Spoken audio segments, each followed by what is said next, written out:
7 prisioneros identificados como blancos de alto valor fueron trasladados hoy desde las cárceles de Cuenca, Azogues y Machala hasta La Roca, en Guayaquil. El Alacrán, cabecilla del cartel del norte del Valle, que hoy fue deportado, movía por Ecuador 4 toneladas mensuales de cocaína en asociación con los tiguerones. El Servicio de Rentas Internas clausurará negocios que vendan por internet que no facturen, y la multa podría llegar a $13.800. Los glaciares del volcán Antizana son los más monitoreados del Ecuador y en 60 años ha perdido el 55% el manto de hielo. Decenas de policías y agentes metropolitanos destruyeron locales informales frente a la penitenciaría que eran utilizados para acopiar objetos prohibidos que ingresaban a la cárcel. Gran parte de Babahoyo se inundó otra vez tras 10 horas de lluvias y los enfermos de un hospital tuvieron que ingresar en baldes de camionetas. El exmandatario de Bolivia, Evo Morales, lidera protestas que bloquean la principal carretera de ese país en rechazo a su ex socio político, el presidente Luis Arce. Televistazo estelar con Juan Carlos Aisprúa.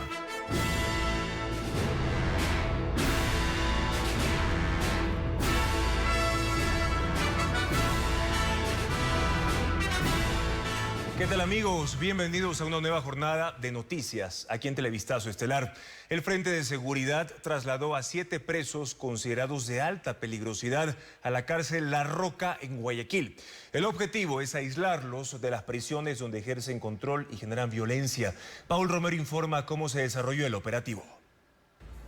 El gobierno inició el traslado de los presos considerados como los más peligrosos del país. Este viernes, el Frente de Seguridad, por solicitud del Servicio de Atención a Personas Privadas de Libertad, SNAI, transfirió a 7 prisioneros identificados como blancos de alto valor desde las cárceles de Cuenca, Azogues y Machala hasta La Roca en Guayaquil. Los presos fueron trasladados en helicópteros del Ejército, vehículos blindados y con seguridad de unidades de élite de las Fuerzas Armadas. Según información militar, 4 presos salieron de la cárcel de Turi, 2 del Centro de Rehabilitación de Azogues y 1 de la cárcel de Machala, alias Bereche, que es cabecilla de los Lobos. En la cárcel La Roca, considerada de máxima seguridad, están detenidos 23 presos, los más peligrosos y conflictivos. Las Fuerzas Armadas y la policía están en alerta ante eventuales reacciones por la reubicación de sus prisioneros. Hay antecedentes, por ejemplo, el 4 de enero, cuando el presidente Daniel Noboa anunció el traslado de los cabecillas de las bandas delincuenciales a La Roca, empezó la retención de los guías penitenciarios y el enfrentamiento con la fuerza pública. Por esto, además de la incursión de terroristas armados al canal TC Televisión, el mandatario declaró el estado de excepción y conflicto armado interno. Afuera de la penitenciaría de Guayaquil desalojaron a comerciantes informales y destruyeron sus locales. Según la policía, algunos de esos negocios funcionaban como centros de acopio para esconder objetos ilícitos que luego eran ingresados a la cárcel. Diego Cuenca con el informe. ¡Dale! Decenas de policías, junto con agentes metropolitanos, desalojaron a los comerciantes informales que estaban a lo largo de 2 cuadras frente a la penitenciaría del Litoral en Guayaquil. Los uniformados utilizaron una retroexcavadora para destruir kioscos y se treparon a los techos para desbaratar las estructuras metálicas colocadas de manera irregular en esa vereda del kilómetro 16 de la vía a Daule. Todos no somos delincuentes, este es mi sustento y usted cree que es justo. Según la policía, algunos de esos sitios eran usados como centros de acopio para guardar objetos prohibidos, que luego eran ingresados al complejo carcelario y entregados a los reos. En los operativos que hemos realizado como Policía Nacional se han encontrado en los exteriores de estos locales a personas, primeramente que han sido requeridas por la justicia y a su vez que han estado traficando sustancias sujetas a fiscalización. El operativo lo realizó la Dirección de Justicia y Vigilancia del Cabildo, con el objetivo de recuperar ese espacio público. También clausuraron 11 locales porque no tenían permisos municipales para funcionar. Sin embargo, 7 horas después del operativo, algunos propietarios de los negocios clausurados volvieron a retomar sus ventas.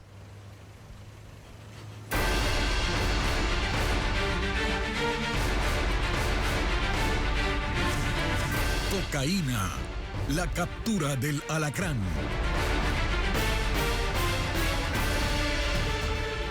En Guayaquil fue capturado el cabecilla del cartel del norte del Valle de Colombia. Él es el responsable del envío de 4 toneladas de droga mensuales a los Estados Unidos por puertos ecuatorianos. Conozcamos con qué banda local operaba.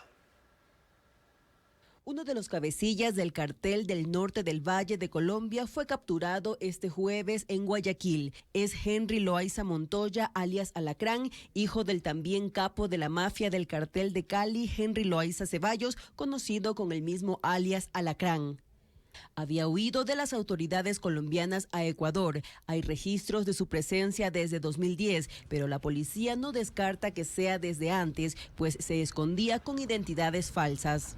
La captura de alias Alacrán fue posible gracias al trabajo conjunto de las policías ecuatoriana y colombiana y de la Administración de Control de Drogas de Estados Unidos, DEA. Según su información, Alacrán era el responsable del envío de 4 toneladas de droga al mes a Centroamérica con destino a Estados Unidos, lo que dejaba réditos a su organización de $2.000 millones al año. Su centro de operaciones era Manabí y Esmeraldas. Usaba lanchas rápidas y semisumergibles para el envío de droga. Según la policía, en Colombia trabajaba con el grupo Oliver Sinisterra y en Ecuador con los Tiguerones.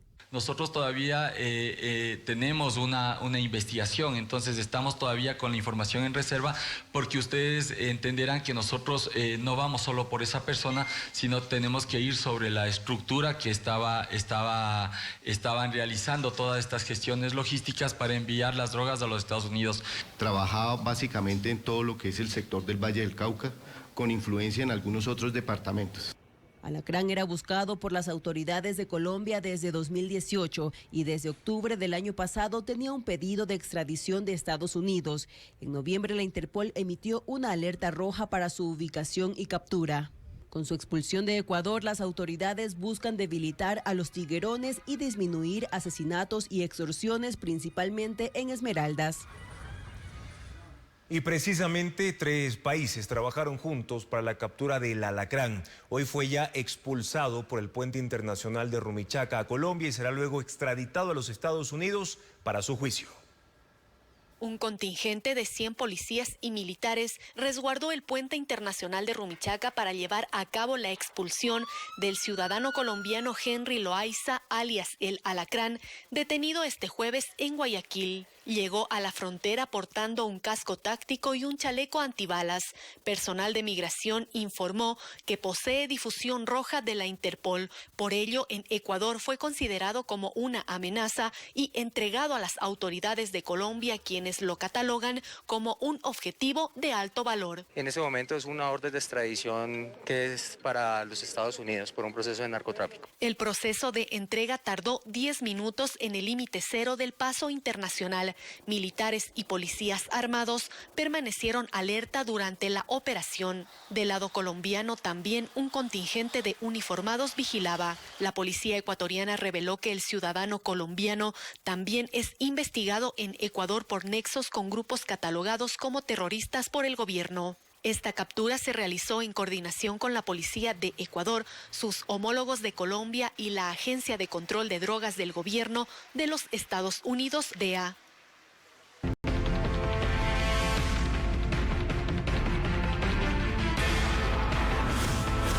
Crisis, ni para sueldos alcanza.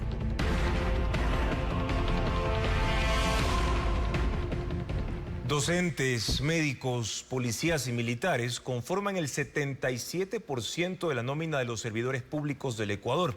Así que el recorte no es tan sencillo para el gobierno. Su meta es suprimir los cargos con sueldos altos que no cumplen labores prioritarias. Luisa María Heredia con el informe.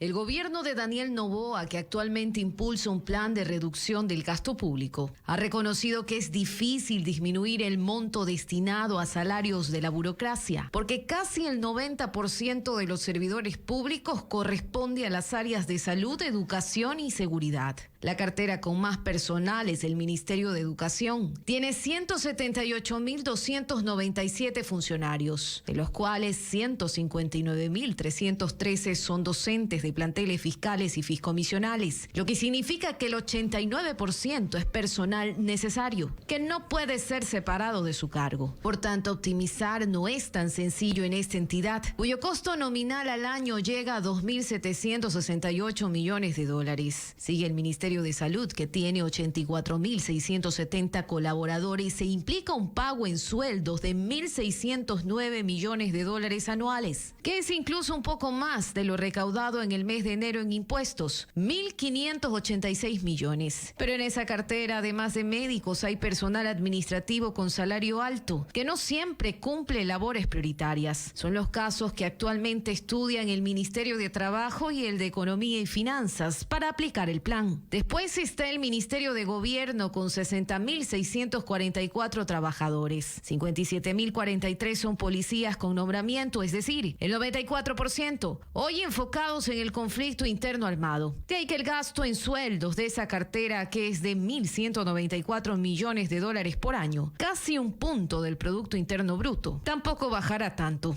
Situación similar ocurre con el Ministerio de Defensa, que acoge a las Fuerzas Armadas y tiene 44.946 servidores y gasta en sueldos 1.089 millones anuales. El resto de la nómina de ministerios representa apenas el 10% del gasto en sueldos. Hasta ahora se ha logrado solo un ahorro de 5 millones de dólares con el término de contratos ocasionales, que estaban vigentes hasta diciembre del año pasado, en los 20 ministerios que conforman el Estado. La diferencia entre los ingresos del Estado y sus obligaciones deriva en atrasos. El gobierno ahora le apuesta a aumentar el IVA para tratar de alivianar la crisis. Lenin Artieda con el análisis de las finanzas públicas. El problema es que no hay plata. Los ingresos del Estado resultan insuficientes para cubrir sus obligaciones y las cifras lo evidencian. En todo el 2024, según el Ministerio de Economía y Finanzas, el gobierno aspira a recaudar 17.333 millones en impuestos y otros 8.152 millones en ingresos no tributarios, transferencias y por venta de petróleo. En el primer mes del año recibió por la primera cuenta, la de los tributos, 1.396 millones y 341 millones por la segunda. En total, 1.737 millones de dólares. Pero las obligaciones del Estado superan esos valores porque se requieren 749 millones de dólares para pagar los sueldos del sector público, 266 millones para los gobiernos autónomos descentralizados, 390 millones para el pago de intereses de deuda, 266 millones más que se van en subsidio de combustibles, 150 millones para los bonos sociales, 300 millones para el pago del 40% del Instituto Ecuatoriano de Seguridad Social. Y todo esto suma 2.121 millones de dólares. Hasta allí tenemos una diferencia de 384 millones de dólares que se amplía por el costo referencial de 100 millones mensuales para afrontar el conflicto armado interno. La diferencia se cubre con atrasos y eso significa que hay pagos con los que el gobierno no está cumpliendo. Además, en la suma de obligaciones que aquí se presentan hay valores que no se están contemplando, como la compra de bienes y servicios. Las cuentas fiscales tendrán, sin embargo, a partir de febrero un alivio, ya que recibirán 100 millones de dólares mensuales adicionales como resultado de las autorretenciones que se aprobaron en diciembre. Pero con eso tampoco alcanza. Por ello, las expectativas del gobierno están en el incremento del impuesto al valor agregado para obtener los recursos que les permitan sobrellevar la crisis, más no solucionarla. El presidente de la Corte Nacional de Justicia, Iván Saquicela, quien termina su periodo el lunes de la próxima semana, envió ya oficios a la Judicatura y a los jueces informando que desde ese día se prorroga en funciones. Un grupo de magistrados no está de acuerdo y ahora analiza acciones, como lo informa Jacqueline Rodas. Iván Saquicela, quien este lunes termina su periodo como presidente de la Corte Nacional, da por hecho que seguirá en el cargo. Envió oficios a los jueces y conjueces y también al titular del Consejo de la Judicatura, Álvaro Román.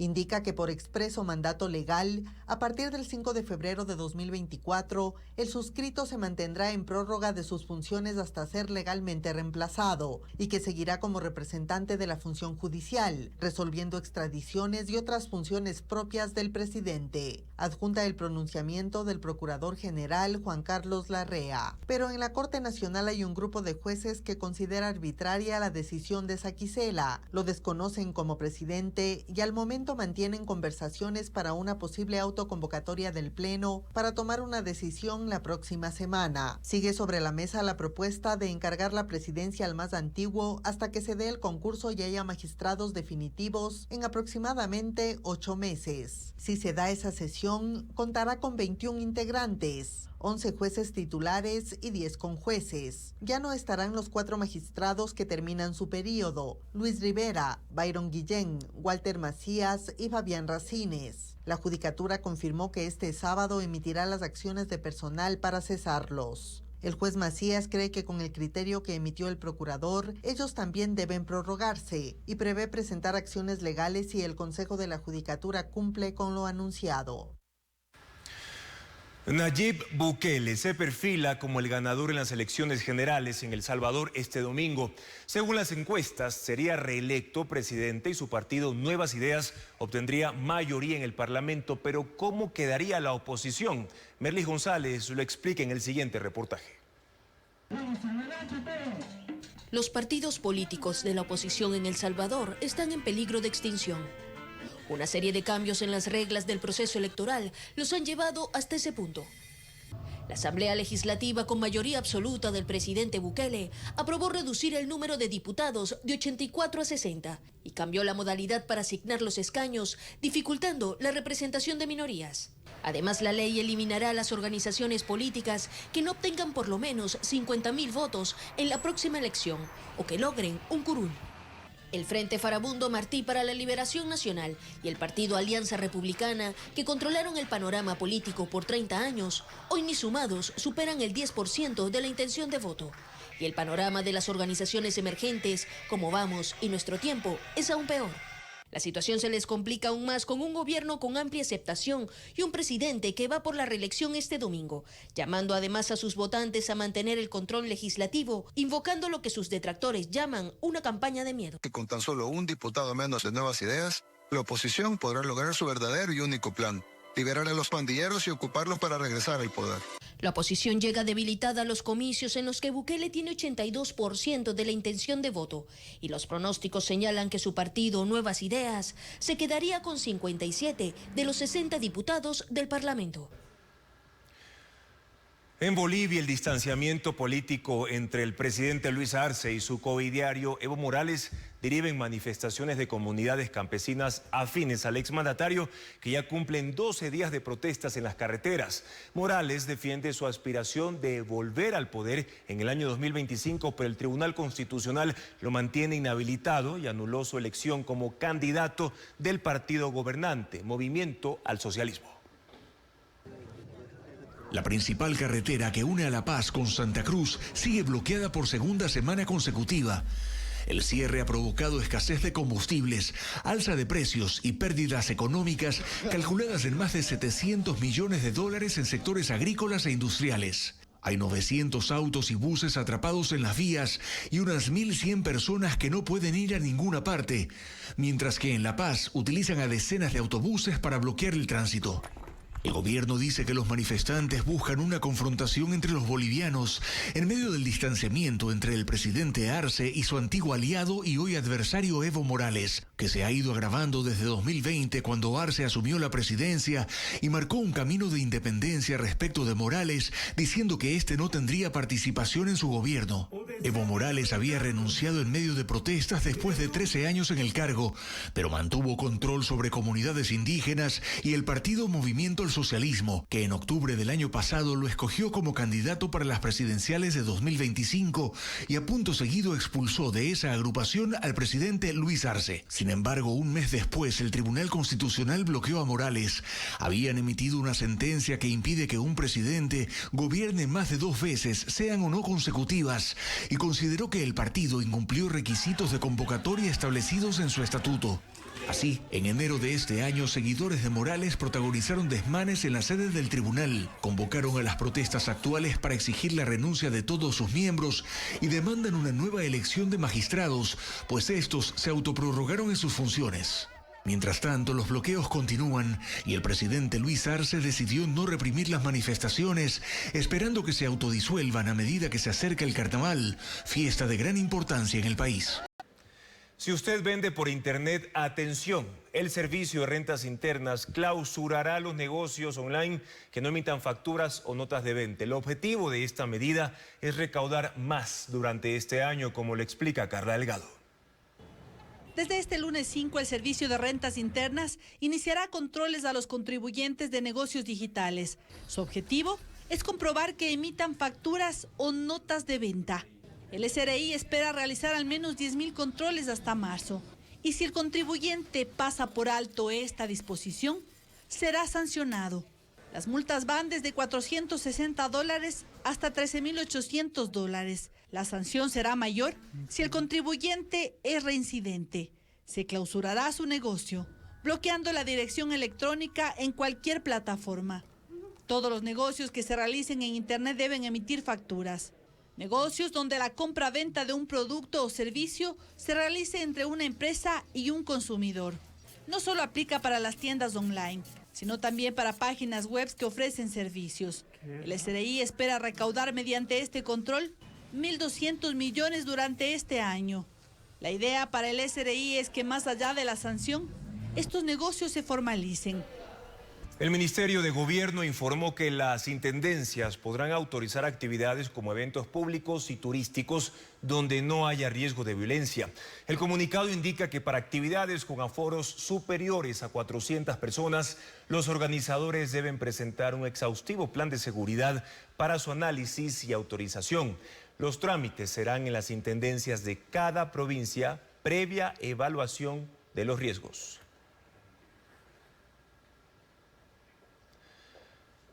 El gobierno pagó $273 millones de deuda externa para evitar caer en mora y que se cierren las puertas al financiamiento exterior, informa Francisco Garcés. Ecuador pagó $273 millones de intereses de la deuda externa. Lo hizo ayer, justo el día que vencía el plazo de los cupones. Ese compromiso nació de la renegociación de la deuda hecha en el 2020 que obliga al Ecuador a hacer 2 pagos de intereses. El próximo será en julio. Sin esa renegociación, el gobierno hubiera tenido que pagar en enero $1.600 millones. El Ministerio de Finanzas explicó que el pago realizado permite mantener las puertas abiertas para conseguir nuevos financiamientos externos. Es un crédito stand-by al Fondo Monetario de 10.000 millones que puede darse. Hemos conversado con gente especializada del Fondo Monetario. En este año el Ecuador deberá cumplir con pagos de intereses de deuda por $3.200 millones a distintos acreedores. Nosotros no tenemos que pagarle ni un solo dólar de capital a los bonos, a los tenedores de bonos. Tenemos una cantidad muy pequeña con los chinos, con quienes hemos renegociado, pero a los multilaterales tenemos que pagarle. Y la manera de pagarles es teniéndoles dentro de la casa para que nos provean de más créditos. La carga de los intereses de deuda en el presupuesto también podría refinanciarse, dicen los expertos. Se paga un porcentaje, no importa que a lo mejor le pongan un medio punto más en interés, pero sale del bache y puede diferirle, digamos, a 4, 5, 10, 15 años plazo para alivianar la crisis que tenemos. A los $3.200 millones que se debe pagar de intereses de deuda este año, se suman $3.200 millones por el 40% de pensiones a los sistemas de seguridad social. 3.200 millones adicionales a gobiernos seccionales, 1.200 millones a universidades y 10.800 millones en sueldos. En total, $21.600 millones. Con estas cifras, la necesidad de financiamiento de este año, según el Observatorio de Política Fiscal, llegará a $15.000 millones.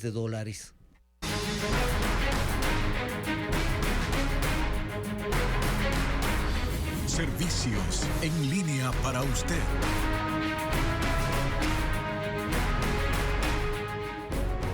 Se duplicaron las deudas en el sector inmobiliario de Ecuador pese a que mejoraron las condiciones de los préstamos para comprar viviendas, como indica Adriana Bermeo. La crisis económica también se evidencia en el mercado inmobiliario, en el cual, a pesar de que se han extendido los plazos de pago y disminuido las tasas de interés, los compradores acumulan cuotas sin pagar. El informe publicado esta semana, La deuda de los ecuatorianos, una carga difícil de llevar, determinó que las deudas por vencer de viviendas se duplicaron y pasaron de 2.168 millones de dólares en el 2015 a 4.152 millones de dólares en el 2023. El número de préstamos refinanciados y reestructurados se triplicó en el mismo periodo según el estudio. Están teniendo problemas de demanda judicial porque no están pudiendo pagar, ¿no es cierto?, sus deudas. Entonces, un banco, por ejemplo, puede decidir, ok, a esta persona yo tengo muy pocas expectativas de poderle cobrar, entra en un paquete, ¿no es cierto?, de cartera y le venden a otra empresa que esta empresa se encarga de cobrarlas. Entonces, eso ya está creciendo poco a poco, lo hemos visto durante los últimos años. Este fenómeno ocurre a pesar de que se han mejorado los beneficios financieros que ofrece la banca pública y privada en créditos hipotecarios. El plazo promedio de deuda para comprar una vivienda pasó de 15 a 25 años y el interés de la banca privada disminuyó de 10 a 4.9%. Cuando se trata de casas de interés social que no superan los $105.340. En el 2014, por una vivienda de $100.000 a 15 años plazo con un interés del 10%, se pagaban cuotas de $1.070. Ahora, por esa misma vivienda a 25 años plazo con un interés del 4.9%, se cancela $584. En el informe se detalla que esto propició un incremento del 50% en la adquisición de viviendas entre el 2015 y el 2020. Por la pandemia se redujo en 20% y desde el 2022 ha registrado un incremento del 10%. La idea de tener una tasa baja y de tener un mercado hacia la vivienda es sustituir el valor que usted paga por arrendamiento por una cuota de un crédito hipotecario. En el 2014, el BIES colocó $1.200 millones en préstamos hipotecarios, mientras que el 2023 cerró con menos de la mitad, lo que confirma el estancamiento en la economía de los ecuatorianos y del mercado inmobiliario. Los afiliados a la Seguridad Social tramitaron menos préstamos para comprar viviendas, razón por la que el BIES no alcanzó su meta. Carla Delgado con más detalles de lo que sucede. El Banco de la Seguridad Social no alcanzó la meta de préstamos hipotecarios, que era para 2023 de $764 millones. El BIES apenas llegó a 580 millones. Esto corresponde a 9.700 créditos para viviendas, 600 operaciones menos que en 2022. Esta caída también se refleja en su participación en el mercado. Hace 13 años era del 70% y ahora se redujo al 30%. Esto obedece, para el analista económico Andrés Albuja, a una contracción económica que acompaña a Ecuador desde hace 5 años y que tiene 4 momentos marcados. El COVID, posteriormente también la guerra de Rusia y Ucrania, la crisis de junio de 2022, 2023, un año electoral, no teníamos previsto la muerte cruzada. Cuando hay un año de elecciones, pues hay una ralentización económica, se postergan las inversiones. El crecimiento económico del país durante estos años ha sido de 0. Cuando en América Latina el promedio es de 2 y 3%. Un proceso de crisis de liquidez que desaceleró la oferta y también la demanda.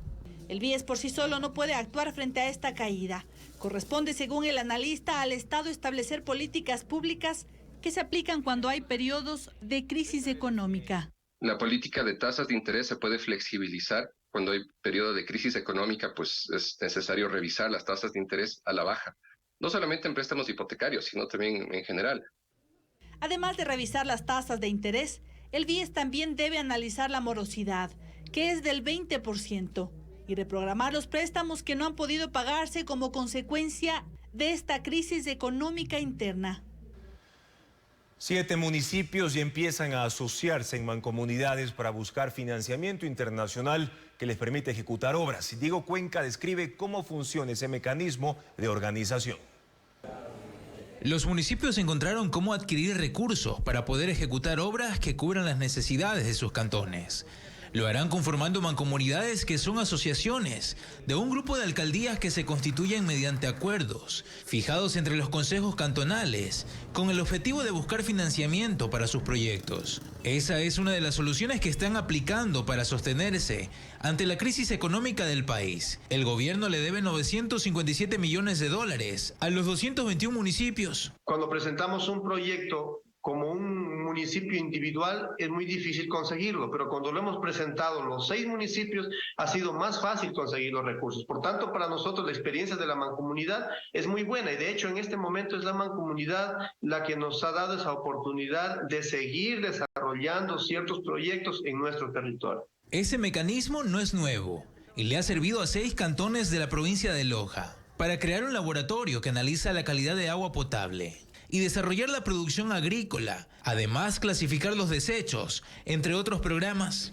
Según la Asociación de Municipalidades del Ecuador, desde el 2011 se han creado 66 mancomunidades entre juntas parroquiales y municipios. Son fondos no reembolsables, son dineros que vienen a nuestro cantón y que no se los devuelven.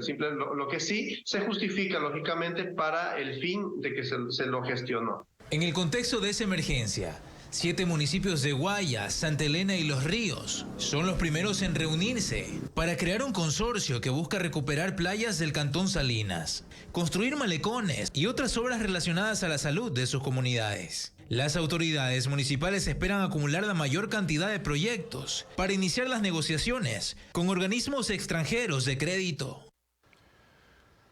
El cuestionario definitivo que irá a la consulta en las urnas está a días de concretarse. La Corte Constitucional ya tiene en sus manos el dictamen de las 4 preguntas pendientes y también define las interrogantes sobre las Fuerzas Armadas que aprobó la Asamblea Nacional en diciembre. Jacqueline Rodas detalla el procedimiento. Desde este jueves corren los 20 días hábiles que tiene la Corte Constitucional para emitir el dictamen final sobre la pregunta de referendo que el expresidente Guillermo Lasso propuso en diciembre de 2022. ¿Está usted de acuerdo con que se permita el apoyo complementario de las Fuerzas Armadas en las funciones de la Policía Nacional para combatir el crimen organizado? Los considerandos y anexos establecen que la colaboración de los militares debe analizarse en el Consejo Nacional de Seguridad Pública y del Estado, COSEPE. Podrá extenderse hasta por 7 meses y ya no será necesario declarar estado de excepción. La pregunta pasó por un trámite de más de un año que incluyó su aprobación en la Asamblea Nacional. El presidente de la Corte, Ali Lozada, es el encargado de la causa y preparará la sentencia para votación del Pleno. La Corte debe resolver máximo hasta el 1 de marzo. De esta forma, los tiempos coinciden para que la pregunta de Lasso se unifique con la consulta popular planteada por el presidente Daniel Noboa, que también espera el dictamen final de 4 de las 10 preguntas. Este viernes, la jueza Carla Andrade remitió su decisión para votación del Pleno. Se resolverá en una próxima sesión. Si las 2 decisiones de la Corte son favorables, la papeleta tendrá 11 preguntas. Los temas que están seguros en el cuestionario son la creación de nuevos delitos y el incremento de penas, que policías y militares puedan usar las armas incautadas a delincuentes, el control de armas alrededor de las cárceles por parte de las Fuerzas Armadas, que pasen al Estado los bienes productos de actos ilícitos y que los presos no puedan acceder a la prelibertad en ciertos delitos.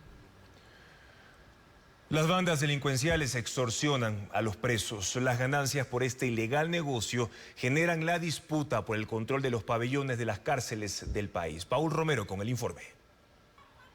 Las cárceles se convirtieron en los primeros centros de extorsión o vacunas de los grupos de delincuencia organizada. Un informe del Ejército sobre la intervención armada en los centros de rehabilitación social revela que las bandas delincuenciales obligan a los presos a pagar a los cabecillas por utilizar las celdas, recibir alimentos, utilizar los baños, salir a los patios. Esos negocios generan millonarios recursos a las bandas que se disputan el control de los pabellones de todas las cárceles del país. El precio para sobrevivir en los centros de rehabilitación social es alto, según el testimonio de los presos.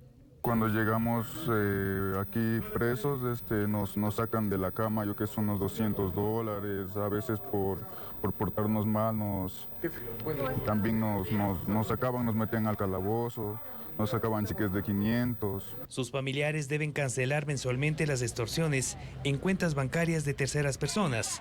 Los que no lo hacen son torturados.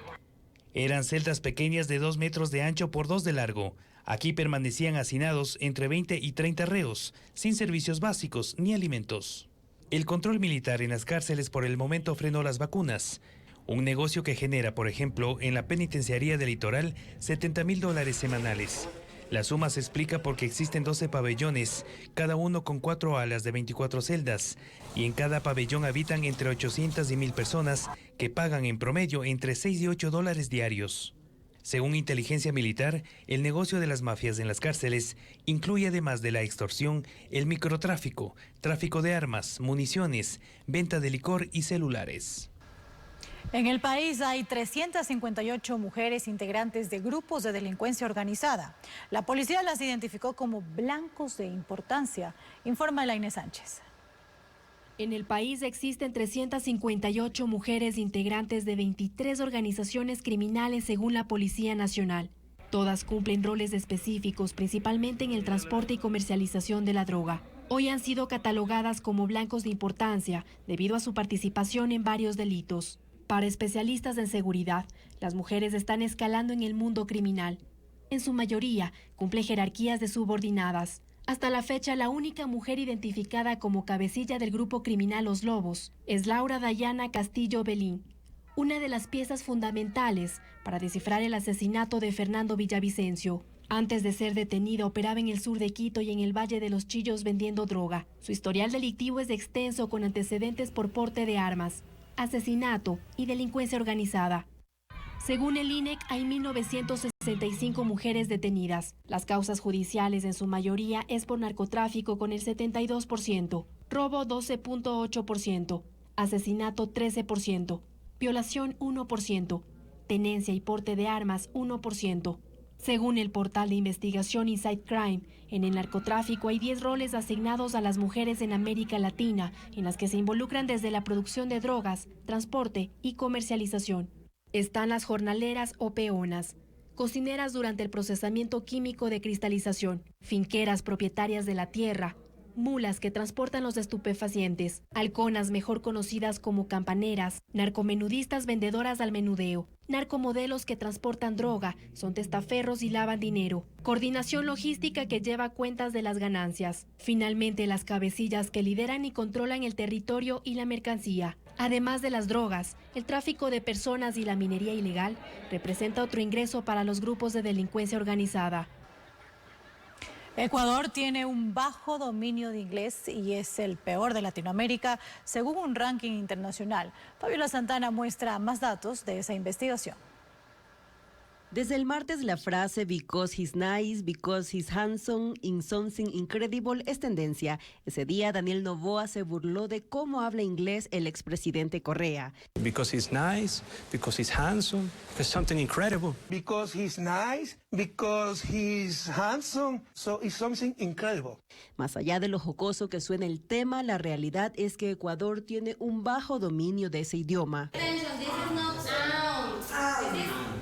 Lo señala el último estudio de English Proficiency Index publicado en 2023. Es un ranking mundial que clasifica a los países por su nivel de idioma inglés como lengua extranjera. Entre 113 países, Ecuador ocupa el puesto 80, uno de los peores con bajo dominio del inglés. La investigación contó con 2.2 millones de participantes de entre 19 y 60 años. El promedio tiene 26 años, el 55% mujeres y el 45% hombres. Este estudio clasifica a los países en 5 categorías según el dominio del inglés: muy alto, alto, medio, bajo y muy bajo. Ecuador está en el penúltimo bloque y ocupa el último lugar de 16 países latinoamericanos analizados. En el nivel medio y por orden de mención están Costa Rica, Uruguay, Bolivia, Cuba, Paraguay, El Salvador, Perú, Chile, Guatemala, República Dominicana, Venezuela y Nicaragua. Y en el nivel bajo, Brasil, Panamá, Colombia y Ecuador. El estudio considera que pese a que en la última década algunos países han avanzado en el aprendizaje, durante la pandemia la región vio mermado el nivel de inglés de su población joven y aún no se ha recuperado. La venta de espuma de carnaval se ha reducido en Ecuador pese a que las importaciones aumentaron y a que sí hubo producción nacional. La cancelación de eventos y restricciones en cantones afectan las ventas para empresas y comerciantes minoristas. Luis Alfredo Zúñiga con los detalles.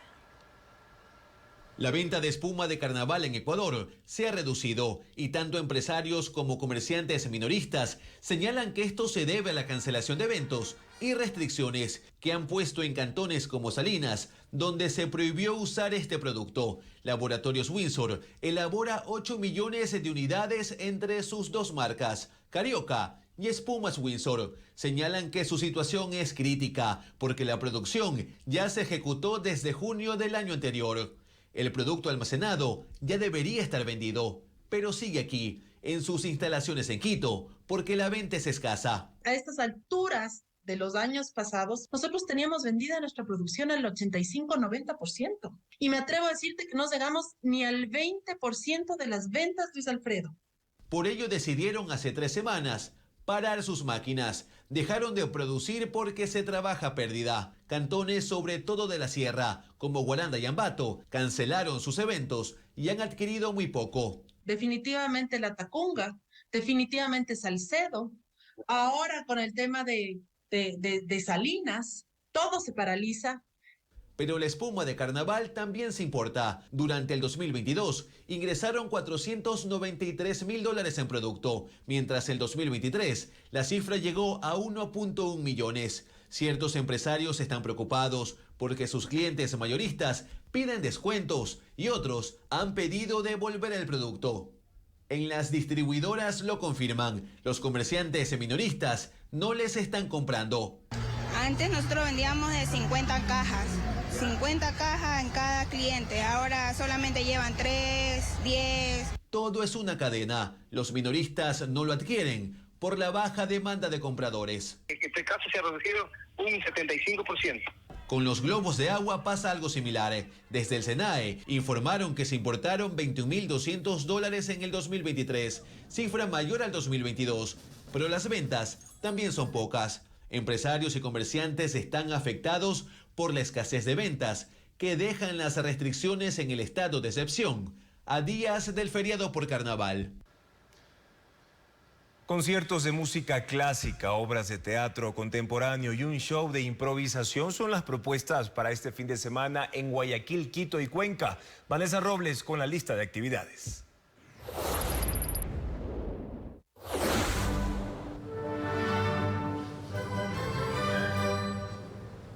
Bajo la dirección del artista invitado Simón Goyo, 52 músicos de la Orquesta Filarmónica de Guayaquil interpretaron melodías en honor a la Virgen del Buen Suceso en la Iglesia María Reina de Puerto Azul.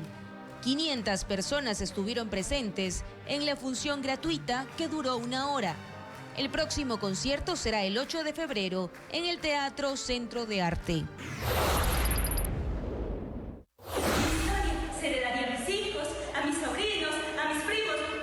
Este sábado 3 de febrero, el grupo Mariposa de Papel Teatro presenta Lucha, la vida de una mujer y su amor por el pueblo. Es la historia de María Luisa Gómez de la Torre, maestra, activista y precursora de la educación quichua en el Ecuador. Mediante la obra, 5 actores describen las luchas contemporáneas de las mujeres. La única función será a las 5 de la tarde en el Teatro Victoria.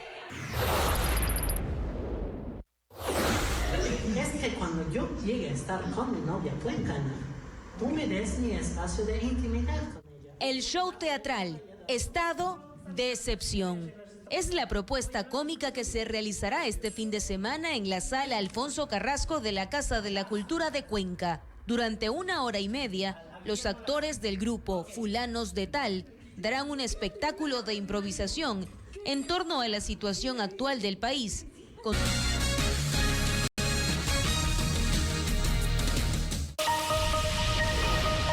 Ecuavisa da paso a la cadena dispuesta por la Secretaría General de Comunicación de la Presidencia. Plan de recompensas 131, juntos por la seguridad. Fuerzas Armadas y Policía Nacional se unen con todo su potencial en contra del terrorismo. Y también estás tú para dar el primer paso. porque la seguridad y la paz es un compromiso de todos. Llama al 131 en el completo anonimato y en agradecimiento por tu información tendrás una recompensa.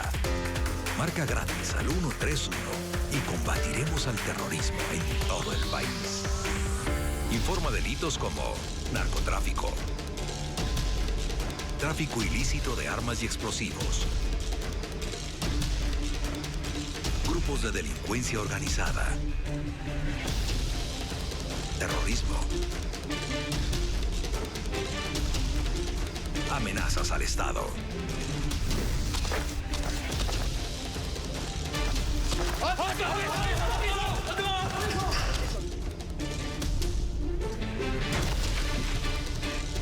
La paz, la seguridad y el futuro está en nuestras manos. Y el terrorismo no nos arrebatará. Plan de recompensas 131. Juntos por la seguridad.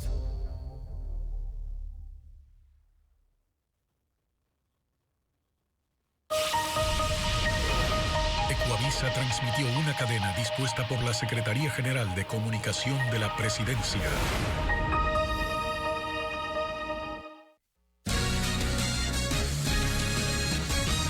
Doce personas quedaron atrapadas durante 3 horas esta tarde en las cabinas del teleférico de Quito y fueron rescatadas por los bomberos. El incidente fue ocasionado, según la empresa del teleférico, por la caída de un rayo que impactó en el sistema. 72 personas que se encontraban en la parte alta del lugar también tuvieron que ser evacuadas. Nadie salió herido. Un deslave en el kilómetro 50 de la vía Esmeraldas-Quinindé impidió el paso de vehículos durante 6 horas. Otra consecuencia del aguacero fue el colapso de una vivienda de 2 pisos. Era el hogar de un padre y su hijo adolescente, quienes lograron evacuar a tiempo. Además, otras 2 viviendas corren peligro de desplomarse. Las 3 familias afectadas se han trasladado a las viviendas de familiares. 12 obreros del municipio de Quinindé, una retroexcavadora y 2 volquetas trabajaron en el lugar de la emergencia provocada por 5 horas de lluvia. De igual forma, precipitaciones por 10 horas dejaron a Babahoyo inundado. El principal problema se registró en los ingresos al hospital del IES, donde los pacientes tuvieron que meterse al agua para poder entrar o salir. 13 calles más presentaron problemas. El epicentro de la inundación en Babahoyo es la calle Juan Agnoleto, en el este de la ciudad, donde están ubicados los ingresos de consulta externa y emergencia del hospital del IES. En este último, las puertas permanecieron cerradas, pues el agua llegaba a la cintura e ingresaba al parqueadero del hospital por el alcantarillado. Los usuarios tuvieron que ingresar por consulta externa, pero con el agua hasta media pierna. Personas de la tercera edad con bastones se metieron para no perder sus citas médicas. Vine para cumplir, para no perder la cita, porque yo igual tengo citas médicas en la ciudad de Guayaquil, en Solca, la próxima semana. Me va a ser imposible asistir aquí. Para salir, la odisea era similar. Enfermos eran cargados, otros pedían ayuda a los demás o esperaban alguna camioneta para poder subir al balde del vehículo. De entrar me demoré como 15 minutos porque hay que sacarse los zapatos, mira cómo estoy con el jean remangado. Y la salida es peor, tengo que esperar que baje un poquito el nivel para sacar a mi mamá que está imposibilitada de caminar. No solo mi mamá, hay muchos pacientes. Fue la dinámica durante toda la mañana de este viernes, tras una lluvia de al menos 10 horas. Cayeron 115 milímetros de agua, afectando 13 calles. La Universidad Técnica de Babahoyo también quedó anegada en el ingreso a la Facultad de Finanzas e Informática. Los estudiantes se sacaban los zapatos al entrar y salir.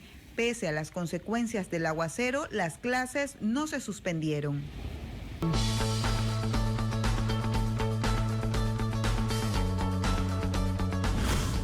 San Valentín, del Ecuador para el mundo.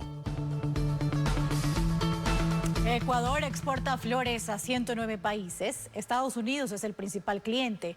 Pero para que las rosas lleguen intactas, el aeropuerto Mariscal Sucre cumple con rigurosos procesos de empaque y transporte. ¿Cuáles son? Ariana Barbeo lo explica.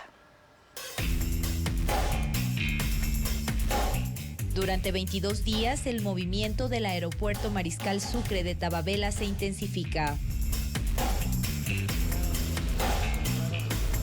Desde el 19 de enero hasta el 11 de febrero es la temporada más alta del año para las exportaciones. El 95% son flores. Al terminal aéreo llegan rosas de fincas de Pichincha, Cotopaxi, Imbabura y Carchi. Las cajas ingresan por 6 bandas mecánicas, cada una con máquinas de rayos X que inspeccionan el contenido. Si se detecta alguna novedad, se abre el paquete y se hace una revisión física.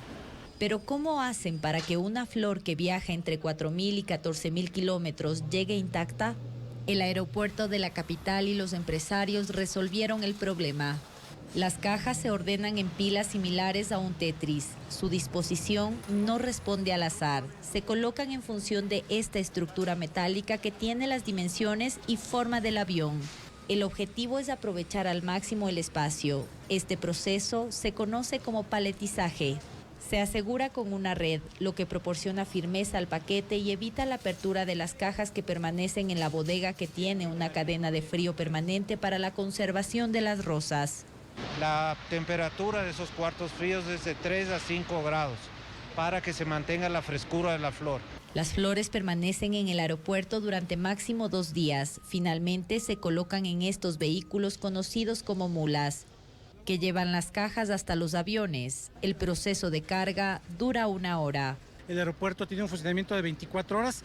La carga sobre todo llega durante la madrugada y primeras horas de la mañana. Se procesa la carga en el área de paletizaje y luego se va en las aerolíneas que están todo el día entrando y saliendo de este aeropuerto. En cada vuelo caben en promedio 5.000 piezas que equivalen a 100.000 kilos.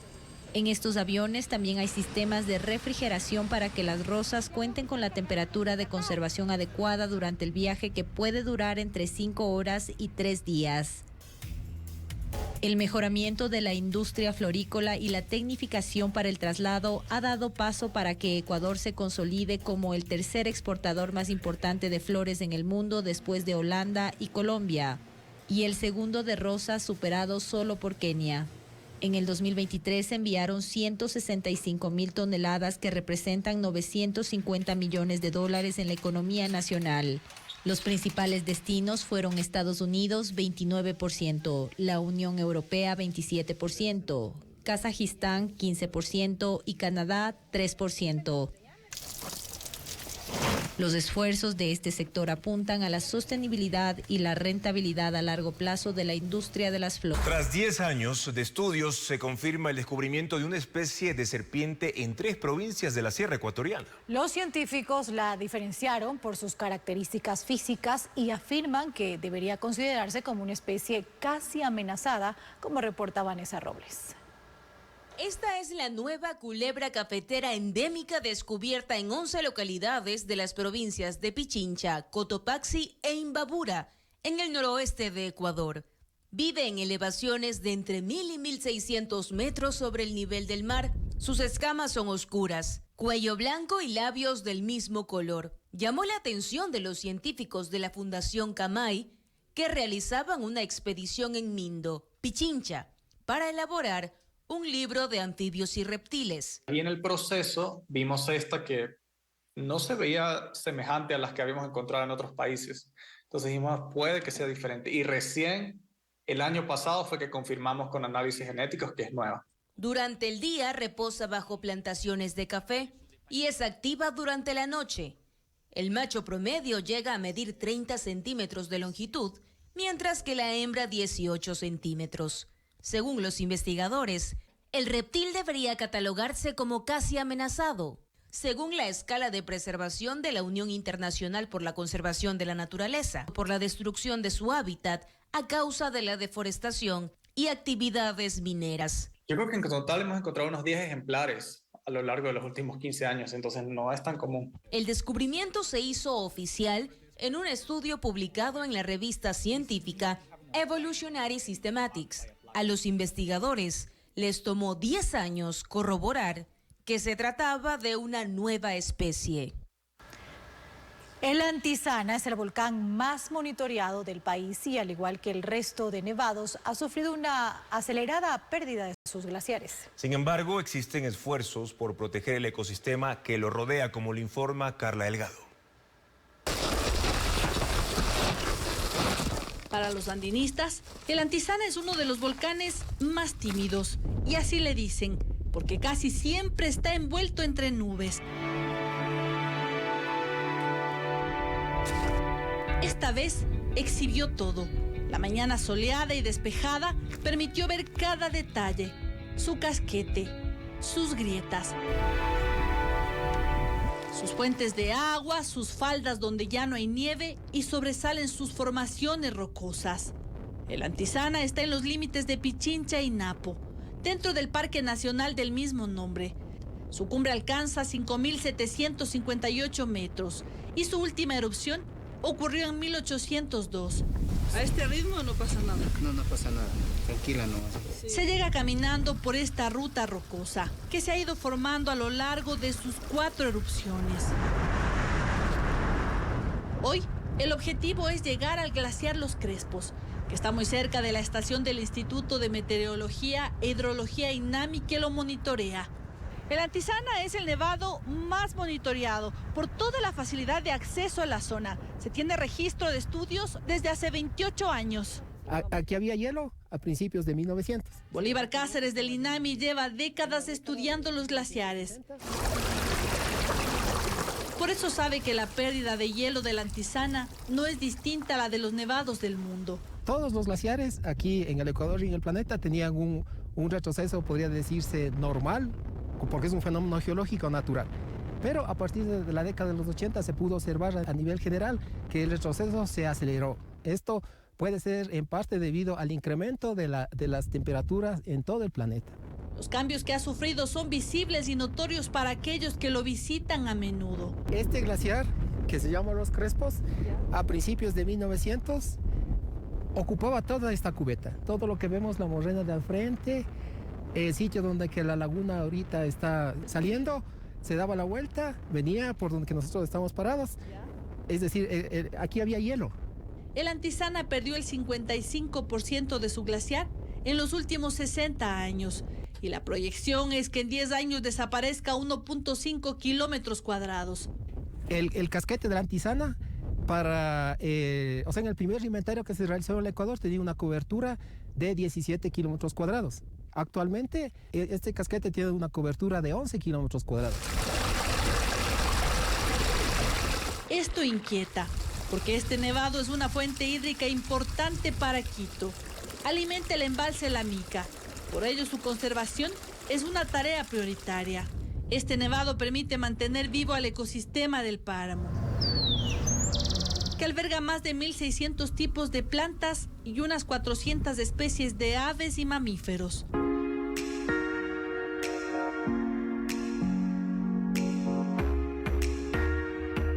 El Antizana también atrae montañistas nacionales y del mundo, que llegan para ascender a su cumbre o que desde sus faldas sencillamente lo admiran.